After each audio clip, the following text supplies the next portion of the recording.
we're going to always, Michael, I mean, those are obvious questions you got to ask. We just finished this game. Obviously, we had a lot of confidence in Dez. We didn't take him out for performance issues, but that's why Taylor's here, to be able to come in as a backup and give us a shot to win. Welcome in, Falcons fans. Your boy Bryce Lewis back at it again for more Atlanta Falcons content. It's been a while, but we are back. We have a lot to talk about. Big news coming out of the Falcons game as they fall to the Tennessee Titans 23-28 in a game where Desmond Ridder, quarterback for most of this year, was taken out of the game in the second half for Tyler Henicke. Tyler Henicke almost leading a comeback as the Falcons were down 14-3 at half, scored 20 points in the second half, but just couldn't get enough stops from the defense to be able to win the game, and that's how the game ended. But like I said, a lot of questions have came out of this game after Tyler Henicke playing very well in his duty coming in for Ridder at halftime. Ridder had to be evaluated for a concussion. As far as I'm aware, he was cleared, but they did not bring him in the game out of abundance of caution. But now everybody's asking the question, Desmond Ridder, Tyler Henicke. We're going to talk about that in the entire game in this recap. So I appreciate you guys tuning in to the pod, it's not even my show, and talking about some Falcons with me, man. So before I start it up, though, follow me on Twitter, Bryce_2K on Twitter for all my takes, Falcons and Hawks content. Also, subscribe and like this video. Let Falcons fans see this video. We're going to talk about a lot today. I want to hear what you guys have to say in the comments below about what you think the Falcons should do right now and what your opinion on this team moving forward is going into the next few games, especially a big one coming up next week in Minnesota, as 2 4-4 teams are battling to try to get positioning in the playoffs, as the Falcons are tied for first still with the Saints, who won today over the Indianapolis Colts, but also have the tiebreaker right now just because of divisional wins. But let's go ahead and talk about it. So, like I said, Desmond Ridder benched or hurt, and Tyler Henicke came into the game. Henicke, looked like he had much more command of the offense, played very well. Listen, he almost on the first possession almost had a pick. That wasn't a pick. That's the thing about Tyler Henicke. One thing about him as a quarterback is he's going to make you winning plays, but he's also going to make mistakes. That's the thing about Tyler Henicke, why he has not been able to keep a job in this league, is because he will sometimes play you out of wins, but he also will go and win you games. And so that's the up and downness of Tyler Henicke. And some people would rather prefer that, because if he has a good day and he doesn't make mistakes, he can give you very effective days offensively as the quarterback of your team. Desmond Ridder had a fumble in the first half, and the offense only had 3 points, and I believe only 87 yards at the half. The offense was anemic today. It was terrible, absolutely god-awful. There's no other way around it. They did not play well. So when they made the decision to go Henicke in the second half, people were wondering, was this performance-based? Well, after the game, Arthur Smith, as you heard at the beginning of this video, said it was not performance-based. But one thing he did not say is, somebody asked in a follow-up question, is Desmond Ridder your starting quarterback next week? He did not say yes. He just said, we got to wait for the evaluation and the medical before we make any decisions. Now, from what he said, it sounds like it will be Ridder next week, but I said in a tweet that he probably won't make that call until tomorrow, Monday, which you will probably be seeing this on that day. And we'll know by this time, hopefully, or at some point in the day, of Desmond Ridder will be QB1 again. But Henicke definitely made it tough on Arthur Smith to make that call. Henicke, after the game, also talked about it and said it's Desmond's team. That's what he's supposed to say. He's not going to come in there and say, I should start. He did what he was supposed to do, is the politically correct answer. He will only take over the reins if Arthur Smith says you are the guy. Now, I know on Twitter, a lot of people are saying, go Henicke, go with Henicke, go with Henicke, because of what you saw. And listen, I've said this too. I've wanted Desmond to be successful. I have given him a fair opportunity. I have told people if he has done things well, he's done this well. But I've also said the turnovers are bad and he needs to clean that up or he's not going to make it. I have tried to be very fair. I want to be fair to every player that I evaluate on here. I am not a guy who's trying to be right or wrong about a player. I just want the Falcons to be successful, and that means Desmond Ridder needs to be successful because I care about this team's success more than an individual player. But with the way things have gone, the 3 turnovers last year that cost last week that cost you points, the 3 interceptions against the Commanders that cost you that game. And then even today, the fumble and the anemic offense, it's hard to sit there and say, I understand why he made it, or why I understand why he's still QB1. I understand everybody's side on thinking it needs to be Henicke at this point. I completely get it. It makes total sense. And there's nothing wrong with that. But here's the thing, too, that you have to look at. In general, the offense in this game was not good. The offensive line had its worst game it's had in weeks. For the most part, the last few games, the quarterback has not been hit a lot and has not been sacked a lot. The offensive line seemed like they were trending upwards.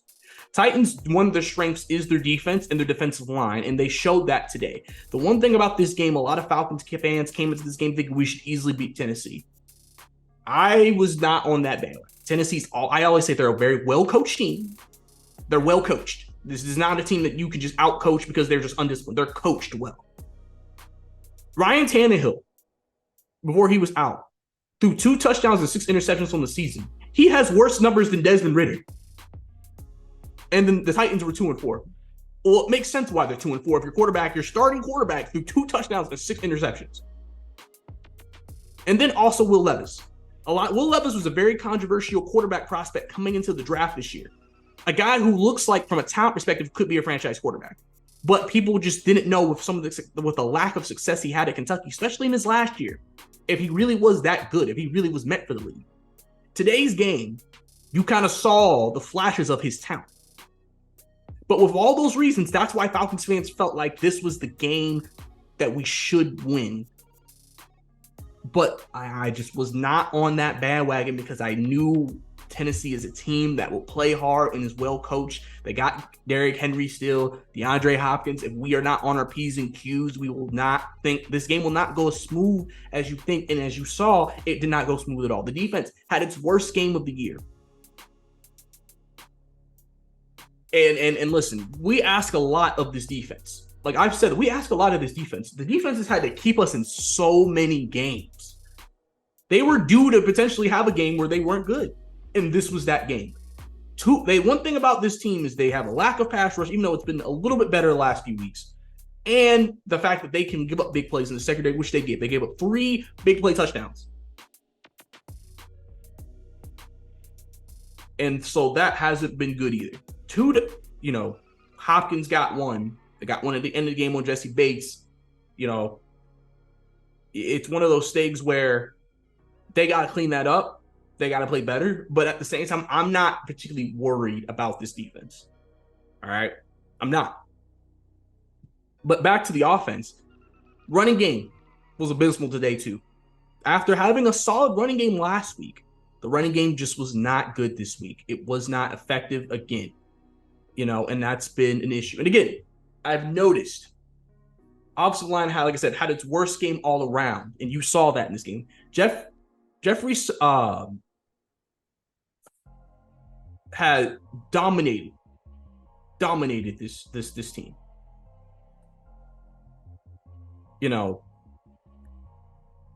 Simmons was just a force to be reckoned with. And we have saw at times when the Falcons play very dominant players like that, the offensive line is just struggling tremendously.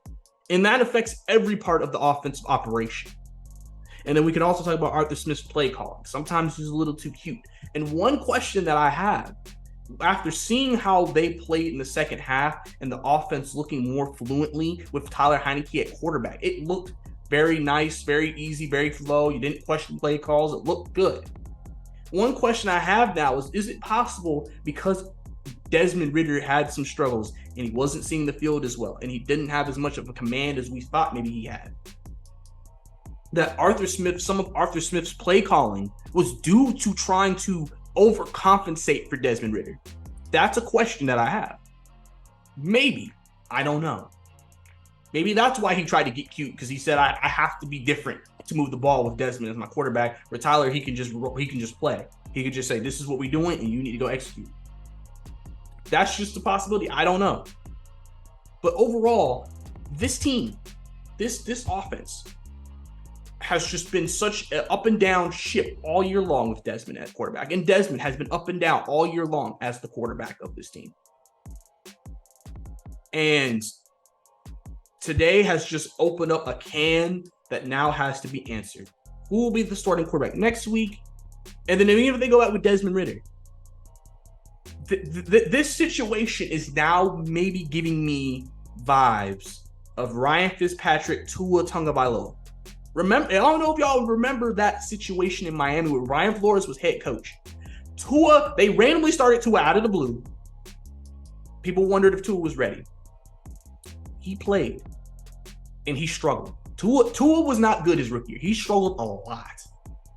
And there were multiple games that Ryan Fitzpatrick had to come in there and basically save the Miami Dolphins and won games from behind after Tua struggled. But then the next week, Brian Flores would say Tua's going to start again. And then they'd have to do that exact same process again. And then Tua would start again.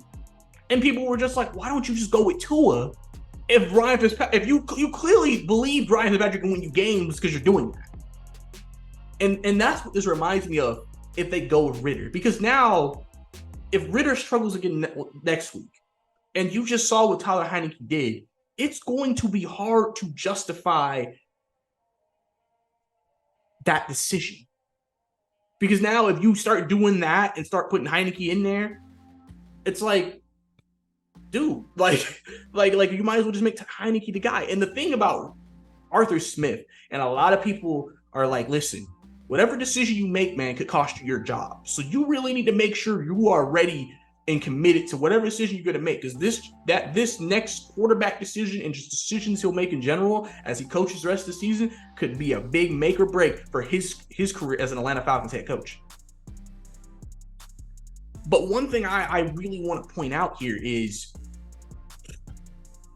I feel like it's going to be hard for Arthur Smith to go to those guys in that locker room and say to him, and say to all of them, Ridder gives us the best chance to win after that. Now trust me, I completely get Ridder having a bad game, and he feels like, listen, he didn't have the best game, he got hurt, I'm not going to punish him by making him lose his job.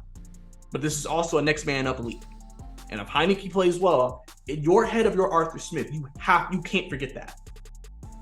You cannot forget that because the offense has been a big struggle all year long. You are the play caller. You know how much of a struggle it's been.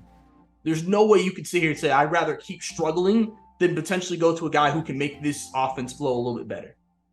And there's debates if Henicke is actually better than Ridder or not and everything like that. And that's something that you all guys can also discuss in the comments as well. But overall, the Falcons have big decisions they need to make at that quarterback position. That's where all of this is going to make a break. And then I pose this next question on top of that.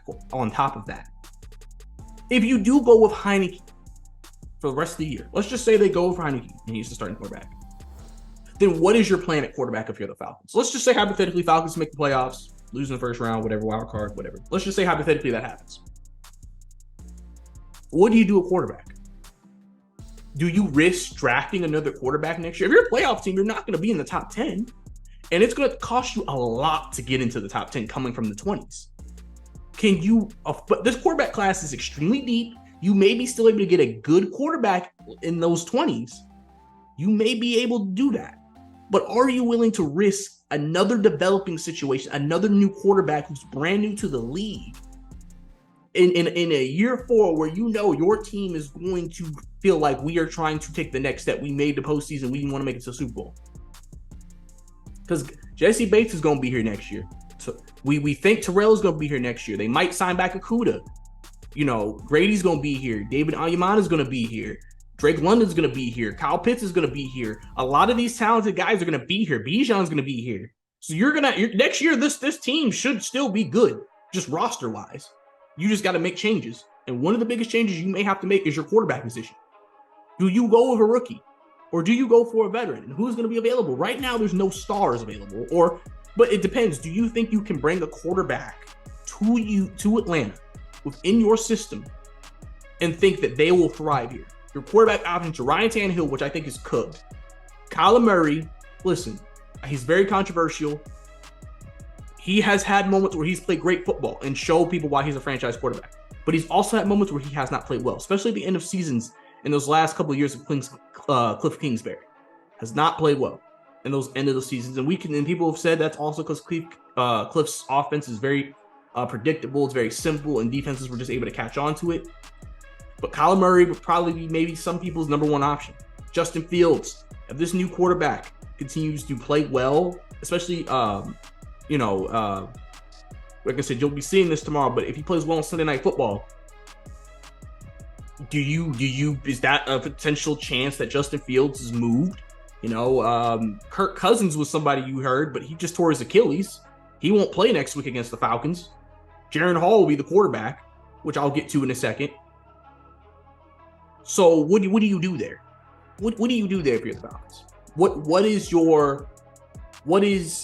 the decision you go with there? Because you got to get a quarterback at that point. It's one of your biggest needs at that point. You don't have a lot of other needs on your roster to that extent. If they go ahead, trade for Sweat, get their pass rusher, that's now no longer a need. So now you just got to focus on your quarterback position, and then you got to figure out, are you going to sign your two corners and maybe have to upgrade the offensive line? These are all the questions that have to be considered with the Falcons right now after today's loss to the Tennessee Titans. Sunday's loss. So that's going to be the key here. And I think there's just a lot happening with this team that you have to decide. What is the right direction to go in with this team? Because if you go with Desmond and you struggle and you lose, you're going to risk losing the locker room. You're going to risk potentially Arthur Smith just risking his job. There's a lot on the line if you stick with Ritter. If you go with Henicke, it's like you had a veteran quarterback. You felt like he could salvage the season. If he doesn't, okay, you have an issue at quarterback. Gotta fix it. Blank, depending on how the season goes, because we're still only 8 games in. Still got another 9 to go. Depending on how the season ends, maybe gives Arthur Smith one more year, maybe. I don't know. To figure that out.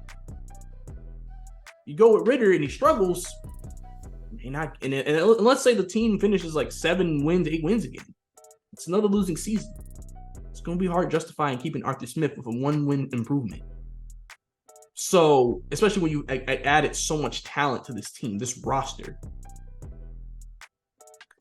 It's going to be something that I think a lot of Falcons fans are going to be discussing on all the post-game shows. You're going to see all the recaps. You're going to hear it throughout the week. What are the Falcons going to do? But I said Monday, I expect Arthur Smith to make a decision if Ritter will be the guy, because he said he needs to look at the medical and then he'll make a call.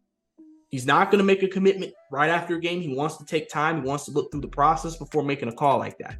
But we're going to have to know who's going to be the quarterback. And then also, like I said, hopefully the Falcons defense bounces back from this performance that they had.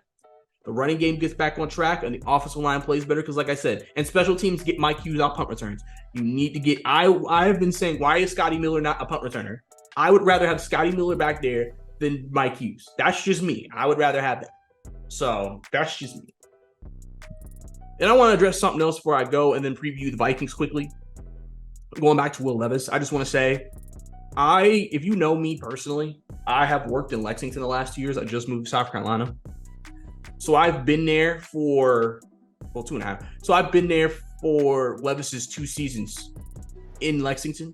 His first year is where all the buzz happened in the draft process. The second year, he had a bad offensive coordinator and a bad O-line, and that affected his play. And a lot of people were just not sure if he's really just an athletic white quarterback or if he actually could play at the next level. And you saw, listen, you got to give him credit where credit is due. You saw the talent. You saw the way he threw those passes. Perfect ball placement, perfect accuracy, great arm strength. If the Titans got a running game, you got DeAndre Hopkins, you are a well-coached team, Mike Vrabel. Tennessee might have their quarterback QB1, man. They might have their guy if Levis continues on this trajectory. He looked like he came in, had a command of the offense. I know a lot of people are looking at the Falcons defense struggling against a rookie quarterback. Listen, man. It happens. Falcons, this is your 3rd rookie quarterback you played. The first 2, you pretty much did a pretty decent job. I mean, you're not going to always have a great performance against rookie quarterbacks all the time. Obviously, you wish it wasn't his first start and he was the 3rd stringer the last few weeks, but that I just want to give Levis his flowers because he played well. And I root for him, and I root for success in the league. But now quickly shifting over to the Minnesota Vikings for next week, just quickly. Jaren Hall looks like he'll be the QB. They don't have another quarterback currently. I looked on their team official website. They didn't look like they have a 13th quarterback. So I'm sure they're going to call someone up or sign someone this week for the game next week. But it looks like Jaren Hall will be the quarterback. He was a 5th-round pick from BYU. Again, Vikings have been a team that have played better as of recently, got themselves back into wildcard contention. But at the same time, we'll have to see what Jaren Hall can do next week. Hopefully, like I said, you expect the Falcons defense to respond next week. You expect them to bounce back from the loss that they had and just the performance that they put out today. I don't think Jaren Hall was Will Levis in terms of talent, so I don't think that we should be concerned that Jaren Hall will light us up like that, but we have no idea. You're at home. You usually play better at home, so, home cooking might be good for the Falcons right now. It's a must-win game. You got to win that game. Go 5-4. Like I said, Saints are 4-4 right now. You want to keep the lead on them on the division until you meet them in a few weeks. And then you just got to continue to ride the ship, and hopefully you see a better offensive game plan and just everything overall going against the Vikings next week. We'll see if the Falcons make a trade, get the Sweat trade big, reportedly for Pro Football Talk. Mike Florio, Falcons offered a 3rd-round pick to the Commanders. We'll see if they take it. We'll see what happens. Commanders lost today, so they're probably going to be sellers. They have a couple defensive linemen that they're dangling out there. So I hope the Falcons may be a little bit active. We've also seen reports that the Falcons are going to hold steady. We don't know if that's actually true or not. We'll have to see. Tuesday is the trade deadline. We'll see if the team makes any adjustments to their roster and everything. But overall, right now, you're 4-4. You're still first in the NFC South. So your season is not anywhere close to being over. You're still very firmly in it. You're probably going to be in it till the end of the year. So now the question is, do you make the right decisions that are needed to help this team be as successful as it can be? Who will be the quarterback for the future? And will this team just play better in general just after this week's performance against Tennessee, where they did not have a great game? All three of those things are big questions. Guys, leave your comments down below. Tell me what you think about what the Falcons should do at quarterback. What about this team in general? Arthur Smith, the future of this team, everything. Talk about it in the comments. Let's have a discussion about it, man. We're going to be, because there's a lot to talk about. I know a lot of you have a lot on your mind. If you want to also follow the conversation on Twitter, follow me on Twitter at Bricey_2K, BRICEY_2K. Talk about it there with me, man. Don't forget to subscribe to the channel for more Falcons and Hawks content as well. We have a lot more coming for you guys. So I'm excited, to talk to you guys and just talk about Falcons and Hawks athletics. But we're going to have to see, man. Big questions for the Falcons, man. They got to figure it out, man. But it's your boy, Bryce Lewis. See you next time.